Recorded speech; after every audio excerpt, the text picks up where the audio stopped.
Hello बच्चों, let's read the question. The question says, if mitotic division is restricted in G1 phase of a cell cycle, then the condition is known as. Question के अंदर हमसे पूछा गया है कि अगर एक सेल क्या करी थी, माइटोटिकली वो डिवाइड कर रही थी और हमने क्या करा, रिस्ट्रिक्ट कर दिया, उसको आगे डिवाइड नहीं करने दिया G1 फेज के अंदर ही सेल साइकिल के, तो इस कंडीशन को हम क्या कहेंगे, कौन सा फेज बोला जाएगा, इस कंडीशन को हमें ये बताना है. So now let's start the question. सबसे पहले हम क्वेश्चन को सॉल्व करने का की कॉन्सेप्ट देखते हैं. की कॉन्सेप्ट, तो क्वेश्चन को सॉल्व करने का की कॉन्सेप्ट क्या है हमारा, कि हमें सेल साइकिल के बारे में नॉलेज होनी चाहिए, राइट. अगर हमें सेल साइकिल के बारे में नॉलेज है तो हम क्वेश्चन को इजीली सॉल्व कर सकते हैं. तो अगर हमारी सेल साइकिल की बात करें तो हमारी सेल साइकिल कहां से स्टार्ट होती है, G1 फेज से स्टार्ट होती है, जहां पे बेसिकली क्या होता है, सेल की ग्रोथ होती है. सेल जो है अपने क्या करेगी, ग्रोथ शो करेगी, वो अपने साइज के अंदर इंक्रीज लाती है, अपनी साइज को बड़ा करती है, यहाँ पे बेसिकली ग्रोथ होती है.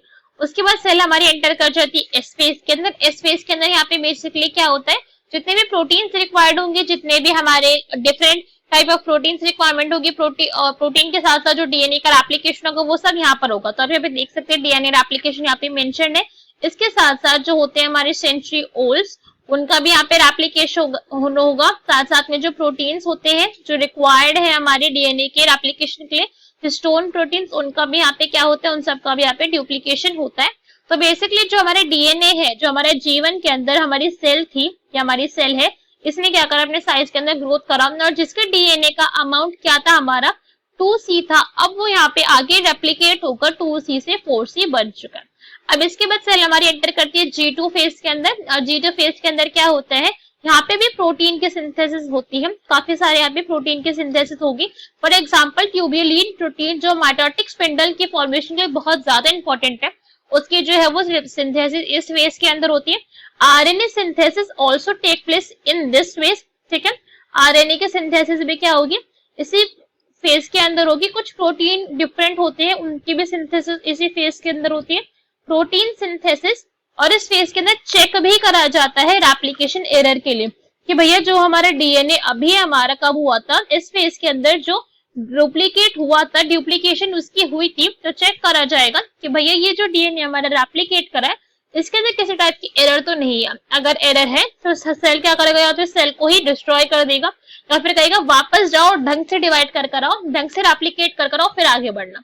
इसके बाद हमारा सेल एंटर कर जाता है माइटोसिस फेज के अंदर. माइटोसिस फेज के अंदर 4 फेजेस होते हैं, जैसे हम जानते हैं, prophase, metaphase, anaphase and telophase. उसके बाद साइटोकाइनेसिस होगी, विच इज नोन एज, आप सिंपल लैंग्वेज में बोलो तो साइटोप्लाज्म का यहाँ पे डिवीजन हो जाएगा. साइटोप्लाज्म यहाँ पे क्या कर जाएगा, डिवाइड कर जाएगा, और एट लास्ट हमारी जो सेल थी वो 2 डॉटर सेल यहाँ पे बन जाएंगे, ठीक है. 2 डॉटर सेल का यहाँ पे फॉर्मेशन हो गया. अब आपने देखा, हमने पूरी साइकिल की बात करी, बट हमने अभी तक भी इस फेज की बात नहीं करी भैया, बिकॉज आप देख भी रहे होगे कि सेल साइकिल तो पूरी कंप्लीट चल रही है, बट ये फेज क्या है, G1 फेज से पहले ही बहुत स्टार्टिंग में प्रेजेंट है और सेल साइकिल का पार्ट नहीं है. तो इस फेज को हम क्या बोलते हैं, जिस phase is known as G0 phase. G0 phase के बारे में क्या पॉइंट है कि G0 फेज कैसा फेज है, एक ऐसा फेज है जिसके अंदर जो हमारी सेल है ना, वो क्या कर रही है, वो डिवाइड नहीं कर रही है. उसने कह दिया कि नो, मैं नहीं करूंगी डिवाइड. तो ये क्या होता है, it is do not division state, ठीक है. सेल ने कह दिया आई विल नॉट डिवाइड, मैं ऐसे ही बहुत भली चंगी हूँ, मैं ऐसे ही रहूंगी. तो मुझसे जो काम करवाओगे, सेल के जितने भी काम है ना, मेटाबॉलिक फंक्शन सारे परफॉर्म करने हैं, मैंने सब करूंगी मैं, बट मुझे डिवीजन शो नहीं करना, ठीक है. सेल ने ऐसे क्या कर लिया, अपने आप को बोल दिया. इसका मतलब आप एक और कह सकते हो कि ये फेज कैसा है, सस्पेंडेड फेज है. This is actually me the suspended phase, कि भैया कुछ काम नहीं हो रहा, कोई डिवीजन नहीं हो रही है इसके अंदर, कुछ भी सेल डिवाइड नहीं कर रही है, बट वो सेल मेटाबॉलिकली एक्टिव जरूर रहेगी, ऐसा नहीं वो सेल डेड हो गई है.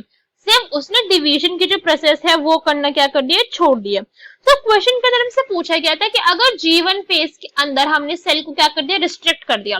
तो G1 फेज थी, यहाँ से हमने सेल को क्या कर दिया, रिस्ट्रिक्ट कर दिया, तो उसकी वजह से क्या होगा. तो जब G1 फेज के अंदर आप क्या करोगे, सेल को आपने कर दिया रिस्ट्रिक्ट, तो हमें पता है भाई कि सारा का सारा काम ऐसे हवा में तो चल नहीं रहा है, कुछ जीन की इन्वॉल्वमेंट होती है, कुछ प्रोटीन की इन्वॉल्वमेंट होती है, उसके साथ ही वजह से क्या हो रही है, यहाँ पे सेल साइकिल चल रही है. तो इसकी वजह से क्या हो जाएगा, जो कुछ जीन्स होते हैं which are responsible for cell cycle maintenance, ठीक है.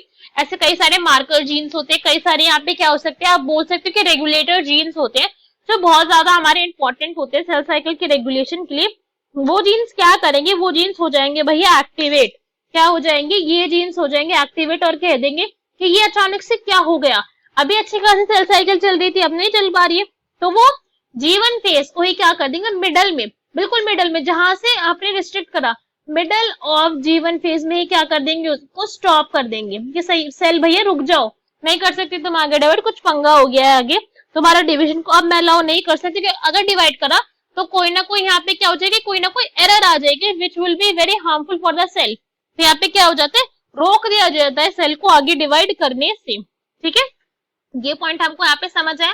तो जब सेल ने डिवाइड करने को मना कर दिया, ये हुआ ना यहाँ पे मिडल ऑफ द में क्या हुआ, जीवन फेज स्टॉप हो गया, तो सेल का हो गया है डिवीजन स्टॉप, सेल ने डिवाइड करना कर दिया है भैया बंद। तो सेल ने डिवाइड करना बंद कर दिया, दैट मीन्स तो वो जी नॉट फेज हो गया ना, बिकॉज जी नॉट फेज के बारे में मैंने क्या कहा था कि वो डू नॉट डिवाइजन फेज है, डिवीजन का फेज है, और सेल वहां पे कैसे रहेगी, सस्पेंडेड फॉर्म के अंदर रहेगी कि भाई रुक जाओ मत डिवाइड करो, अभी जरूरत नहीं है, तुम्हें नहीं करना है अभी ये काम, जरूरत पड़ी तो देखेंगे, अभी जरूरत नहीं है तुम्हारी। तो इससे क्या पता चलता है कि अगर हमने हमारी सेल साइकिल को जीवन फेज के मिडल में उसको क्या करा, रिस्ट्रिक्ट कर दिया, तो क्या हो जाएगा, उस फेज को हम बोलेंगे जी नॉट फेज। ठीक है, जी नॉट फेज वो हमारा हो जाएगा। तो यहाँ पे हमारे ऑप्शन रीड करते हैं, ए में हमें क्या गिवन है, एस फेज, तो नहीं भैया एस फेज तक तो जाने ही नहीं दिया ना, जीवन फेज में ही हो गया सब कुछ कम। G2 phase, no G2 phase भी नहीं कह सकते बिकॉज सारे के सारे जीवन के बाद की फेजेस है। M phase, this is also wrong, and D is G not phase, ये हो गया हमारा करेक्ट आंसर बिकॉज सेल तो अब डिवाइड कर ही नहीं पाएगी। So D is our correct answer. Hope you understood it well, best of luck, thank you.